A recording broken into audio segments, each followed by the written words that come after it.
এরকমই একটি প্রবলেম নিয়ে এই বোনটি আমাদের সামনে বসেছে। তার ছেলের কিছু প্রবলেম আছে, সেটা আমাদের বড় ইউটিউবার হাম্বা টিভির চেয়ারম্যান সাহেব বলবেন, তার কাছে সেই তুলে ধরবে। আচ্ছা, আপনাকে ধন্যবাদ। তো আপু, এই যে আপনার মানে এক বছর মানে কোর্টে যাওয়ার যেই মানে ডিসিশনগুলো আপনি নিয়েছেন, আপনি তো কোর্টে গিয়েছেন না? আপনার স্বামী? না, আমি কোর্টে গেছি। সর্বপ্রথম আপনি গিয়েছেন, কেন গিয়েছিলেন সেটা একটু বলুন। কেন গিয়েছিলাম, আসলে যাওয়ার কারণ হচ্ছে তার সাথে আমার দীর্ঘদিন যাবৎ ঝগড়া হচ্ছিল। তো আমি প্রায় 6 মাস পর্যন্ত আমার বাপের বাড়িতে ছিলাম। আচ্ছা আপু, আরেকটা কথা, স্বামী স্ত্রীর মধ্যে তো ঝগড়াটা হয় অনেক কারণে। হ্যাঁ, অনেক। কি কারণে আপনাদের মধ্যে ঝগড়া গুলো হতো, সেই কথাগুলো একটু বলবেন আমাদের দর্শকদের? আমাদের প্রধান হচ্ছিল অভাব। আমাদের হাজব্যান্ড ওয়াইফের সংসারে না অভাবটা কখনো যাইতো না, সব সময় কেন জানি না খুব অভাবটা লেগে থাকতো। কিন্তু আমার কষ্ট একটা, মানে আমার হাজব্যান্ড চাকরি করতো, ভালো টাকার স্যালারি পাইতো, তাহলে আমার সংসারে কেন অভাব থাকবে? এই জিনিসটা নিয়ে আমার হাজব্যান্ডের সাথে আমার সবসময় মানে একটা খুঁটিনাটি লেগেই থাকতো। ঠিক আছে, আমি তার সাথে তেমন একটা কথা বলতাম না, আমি সবসময় চুপচাপ থাকার চেষ্টা করতাম। আর এই আমার চুপচাপ থাকাটাকেই সে সবসময় দুর্বলতা মনে করতো, যার কারণে সে সবসময় টর্চারিং করতো আমাকে। যে কোনো ছোটোখাটো একটা বিষয় নিয়ে সে টর্চারিং করা শুরু করতো, আর সেই ওই টর্চারিংটা আমি নিতে পারতাম না, যার কারণে আমি বাবার বাড়িতে চলে গেলে বাবার বাড়ি থেকে আমি ব্যাক করে আসতে চাইতাম না। আর আমি যতবারই বাবার বাড়ি যাইতাম সে আমাকে কখনো আনতে যাইতো না। মানে আমি গেছি, ওর কথা আমি গেছি, আমি আবার ওর কাছে চলে যাবো, আমি ইচ্ছাকৃত। কিন্তু আমি চাইতাম যে হ্যাঁ, আমি রাগ করে চলে আসছি, ও আমাকে নিতে আসুক।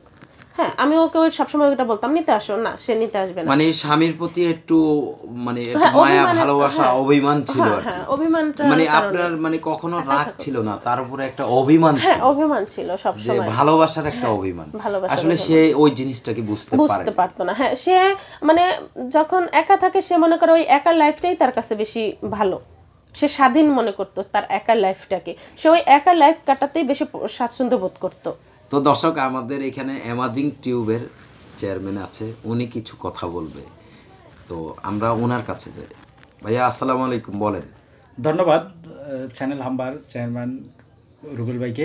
আচ্ছা আপু, একটি জিনিস বলেন, আপনার জামাই অনেক বেশি স্যালারি পেত বলছেন, তাহলে আপনাদের অভাব বা আপনার কি অনেক বেশি চাহিদা ছিল?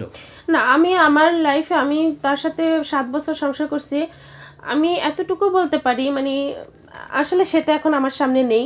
আমি যদি অনেক মিথ্যাও বলি হয়তো সেটাও মানুষ বিশ্বাস করবে, কিন্তু আমি মিথ্যা বলতে চাই না। আমি শুধু এতটুকুই বলবো যে দেখেন, আমি আমার হাজব্যান্ডের কাছে কখনো কোনো কিছু দাবি করতাম না, কারণ দাবি করতাম না প্লাস একটাই কারণ যে আমি তাকে প্রচুর ভালোবাসতাম।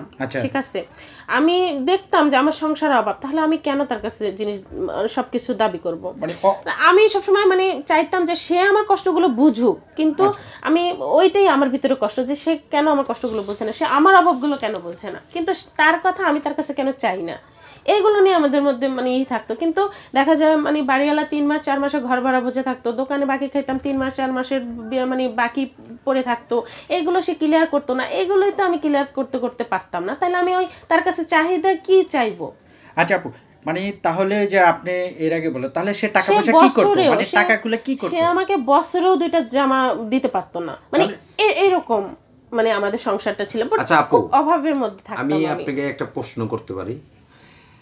আপনার এর আগে তো আপনি আমাদের একটি প্রতিবেদনে বলেছেন যে আপনার হাজবেন্ড যখনই আপনার বাড়িতে আসতো, যখন প্রেমের সময়টা, তখন আপনাদের ফ্যামিলির জন্য, আপনার জন্য, আপনার মনে করেন দেখা যাচ্ছে যে এমন মাসে 3টা 4টা ফোন ভেঙে ফেলেছে, সেই ফোনগুলো পর্যন্ত কিনে দিত। তো এই বিয়ের পরে সে আমাকে কখনো একটা ফোন গিফট করেনি, কখনো আমাকে। তো বিয়ের পরে এই ধরনের মানে সমস্যাগুলো কেন হচ্ছে?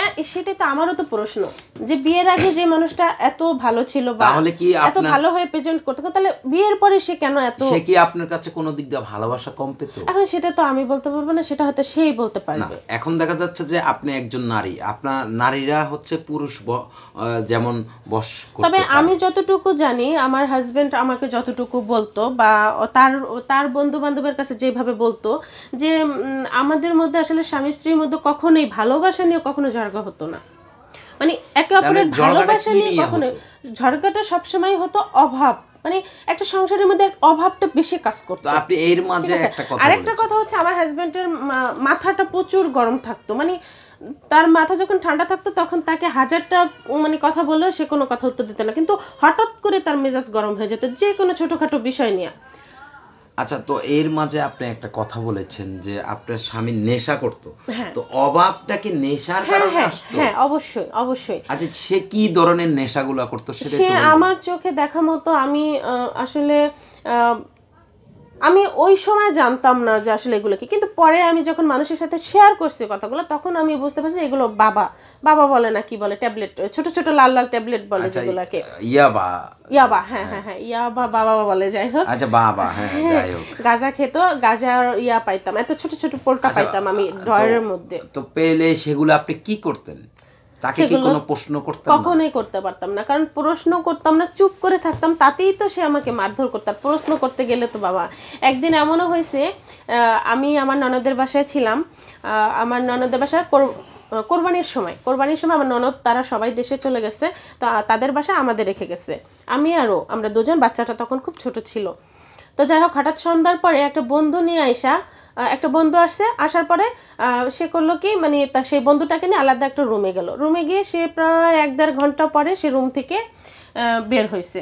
বের হওয়ার পরে আমি, বাচ্চাটা খুব অসুস্থ ছিল, আমি রান্না করব ওর কাছে, বাচ্চাটাকে দিয়ে আমি রান্না করব। তো আমি বারবার মানে ডাকতে যাইনি, ভয় পাইছিলাম ডাকতে গেলে মারধর করবে। যাই হোক, যখন তার বন্ধুটা চলে যায় তারপরে আমি তাকে প্রশ্ন করছিলাম যে এতক্ষণ রুমের মধ্যে কি করছো, আর বাচ্চাটা যে কাঁদতেছে, আমি রান্না করব, তুমি ওরে ধরবা। এই কথা বলছি দেখা মানে সে কি বলবো, সে পাকের ঘর থেকে বটি আইনা সে আমার গলায় বটি ধরছে যে আমি কেন তাকে প্রশ্ন করলাম। ঠিক আছে, সেটা কি নেশায় সে? আচ্ছা, আমি আপনাকে আরেকটা কথা বলি, কথা বললে তো কথা শেষ নাই। দর্শক, আমাদের যেই মানে ভিডিওগুলো, প্রত্যেকটা ভিডিওগুলো অনেক রেঞ্জের হলে আপনারাও দেখেন না, তো আমরা একটু শর্টকাটে আপনার কথাগুলো নেই। তো এই যে আপনার স্বামী শুধু কি নেশায় করতো, আর কোনো ধরনের তার আর কোনো বাজে নেশা ছিল কিনা? আমার হাজবেন্ডের মধ্যে আমি খারাপ যে দুটো জিনিস থাকে, একটা হচ্ছে নেশা আর একটা হচ্ছে মেলিং নেশা। হ্যাঁ, কিন্তু আমার হাজবেন্ডের মধ্যে দুটো জিনিসই আমি পাইছি সবসময়। মানে আপনি কি কখনো দেখেছেন আপনার স্বামী কোনো মেয়ে নিয়ে ঘুরতেছে কিংবা কোনো মেয়ের না, সাথে? আমি মেয়েদের সাথে ঘুরতেছে এটা আমি কখনো চোখে দেখি নাই, বাট যতটুকু একটা স্ত্রী হিসাবে যতটুকু একটা প্রমাণ পাওয়া থাকে না, মানে টুকিটাকি যে প্রমাণগুলো থাকে একটা মেয়েদের সাথে একটা আলাদা একটা সম্পর্ক আছে, এটা জানার জন্য যে টুকিটাকি প্রমাণ, ওইগুলো আমি পেতাম।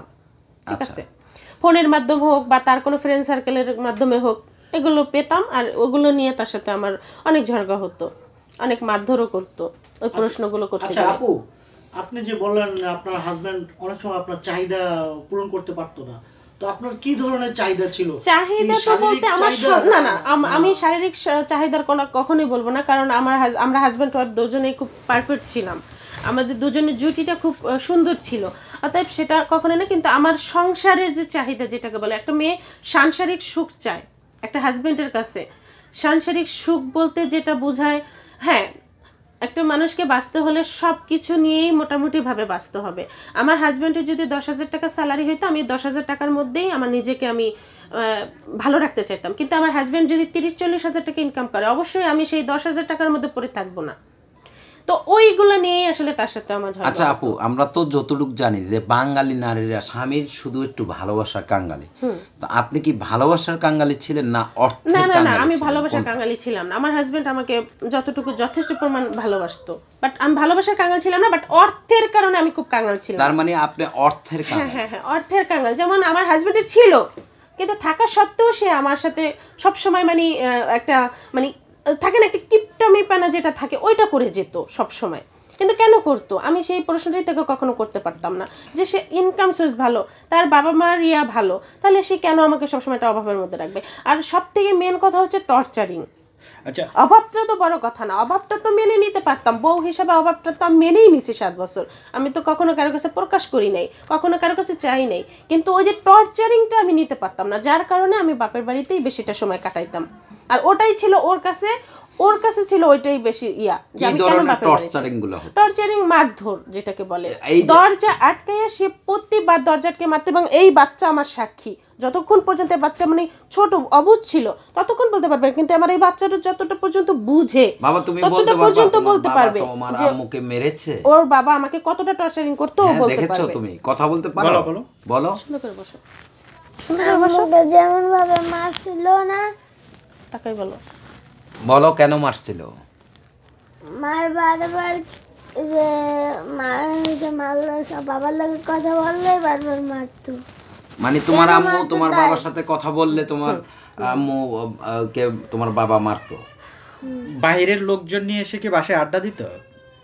সেটা তো বলতে পারবে না, কারণ তখন তো খুব ছোট ছিল, বাট মারধরটাও বলতে পারবে। আচ্ছা, আরেকটা জিনিস এতটুকু আমি একটু মাথায় আপনাকে আছে। বলতে চাচ্ছি, সেটা হলো যখন আপনার রিলেশন ছিল তখন তো অনেক বেশি ভালোবাসা ছিল। আপনি যখন আপনি বললেন আপনার জন্য সেই গিফট নিয়ে গেছে, হ্যাঁ, কিন্তু তখন আপনি তার কাছ থেকে সবকিছু ভালোবাসা দিয়ে আদায় করে নিতে পারছেন, কিন্তু বিয়ের পরে আপনি তার কাছ থেকে কোনো কিছু আদর, এটা কি আপনার ব্যর্থতা আছে এখানে? হয়তো হয়তো আমার ব্যর্থতা। সে কি আপনাকে কোনো ধরনের অপবাদ দিত?